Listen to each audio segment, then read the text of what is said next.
Власне, що близько року тому всіх у Львові збентежила новина щодо руйнування мозаїки «Море і риби». І, власне, в той період, якраз це рівно рік тому, ми розпочали різного роду дискусії, зустрічі, обговорення, яким чином з цієї ситуації, яка склалась, можна вийти. Ми мали дуже багато різних публічних обговорень, в результаті яких вдалося переконати, власне, забудовника, і він на це погодився, на те, щоб інвестувати повністю в відтворення і відновлення мозаїки. Протягом цього цілого року з перервами на зиму тут було розпочато і тривали роботи. Роботами займався і очолює весь процес Остап Патик, який достеменно знає, як тут все було викладено, рельєф. Було дуже детально вибрано камінці, структура рельєфу, використовувалися попередні напрацювання, як це було раніше, щоб відтворити з фотографій, з відео. Ми дякуємо всім, хто надали такі зразки, електронні, друковані. І, власне, що сьогоднішній день чому є важливий, тому що вже ми можемо сказати, що на сьогоднішній день завершено всі головні роботи щодо відтворення мозаїки «Море і риби». Ви можете це побачити на власні очі.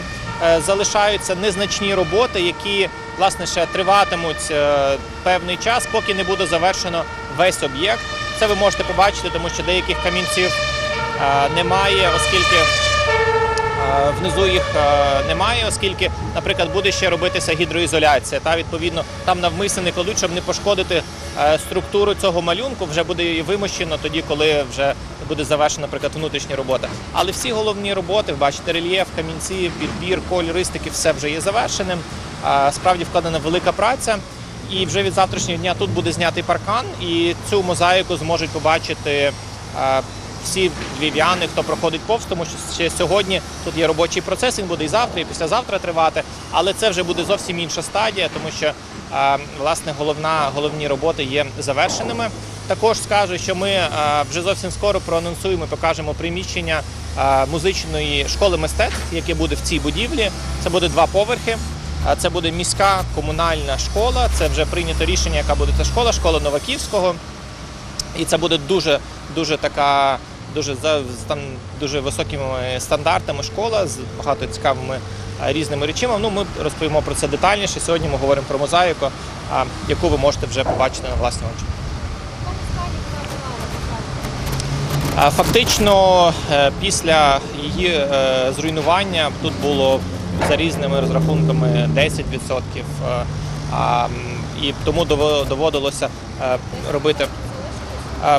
Десь була основа, на якій була частина камінців, тобто це давало змогу відтворити в тому просторі, який був саму мозаїку, тому ми говоримо, що це близько 10%. За різними розрахунками, тому що тоді, хто пам'ятає ту ситуацію, тобто камінці тут були довкола, і була вкладена велика праця, щоб всі камінці, які були зібрати, ті, які були пошкоджені, знайти їм якісну заміну, щоб по якості, по кольористиці, по викладенню загалом цього малюнку і так само по рельєфу. Дуже довга робота, ви розумієте, головна, тривала так само по рельєфу, щоб коли будуть викладатися камінці, було повністю збережено той малюнок, який був раніше. Батько мій робив ту мозаїкою, а я вже фактично рік займаюся реконструкцією. Тобто спочатку ми добивалися того, щоб це переконати громадськість, що це варто робити. І з осені минулого року ми почали робити рельєф, а з весни того року дотепер ми фактично завершуємо вже цей проєкт. Чи це варто робити, чи не варто, я думаю, що тепер це є зрозуміло. З мистецького боку є ескіз збережений 100%, тому що була точна фотофіксація. Роботу виконували вони втрьох, так що клав Володимир Йосипович, що колеги невідомо. Це є фахівці, так як я, так само такого рівня. І тому вона є реконструйована на 99%. А це були якісь складності при роботі? Складності були здобувати матеріал, тому що ми шукали старий матеріал, і його треба було шукати по всій Україні, бо це є використаний старий подольський матеріал, оригінальний совєтський, і його було складно знайти, підібрати в кольорах. Це було трошки складно.